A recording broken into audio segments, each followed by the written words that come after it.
You were the House manager in the impeachment trial of Bill Clinton during that time, right?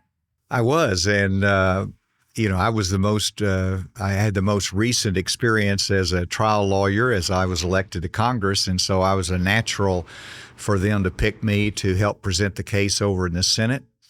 And I presented it in a professional way, as a lawyer would, without demagoguing, without being crazy, and it earned me the respect of the United States Senate that later set the foundation for me being confirmed by the Senate, because they knew me, they saw me, and had a great deal of support there.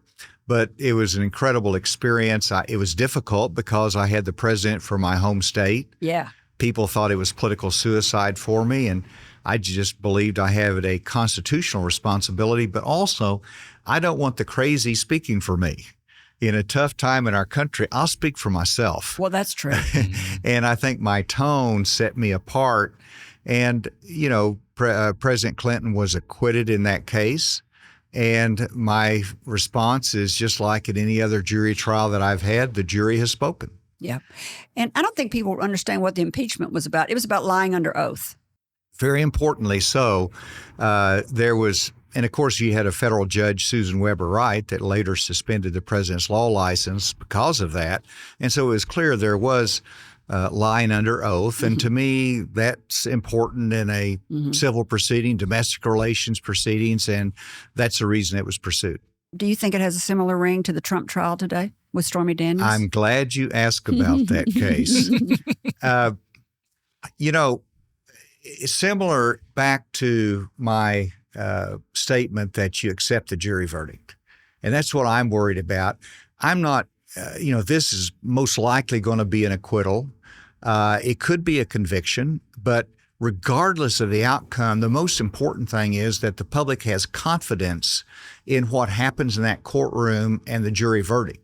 I believe that the jurors, many of them might have gone in there with ideas in their head, but they, clearly are listening carefully, trying to do justice, and we need to respect that. And it bothers me, not that we're fighting hard in the courtroom as we should, but that we're setting the stage to attack whatever that jury does. And whenever you see some of my former colleagues that ran for president in the courtroom and coming out there afterwards and having a news conference and saying this is a sham proceeding, and they're laying the foundation to attack whatever happens. And that has long-term damage to our institution of justice in this country, and that bothers me.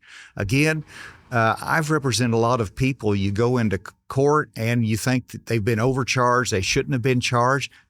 And so what's happening in that courtroom is not any different than what happens in courtrooms all across America today. It just happens to be a former president. If you enjoyed this video, be sure to check out the full interview on the right side of the screen. Want to see more of Kerry's interviews? Subscribe to our YouTube channel to stay up to date with all of her latest shows. And as always, thank you for watching.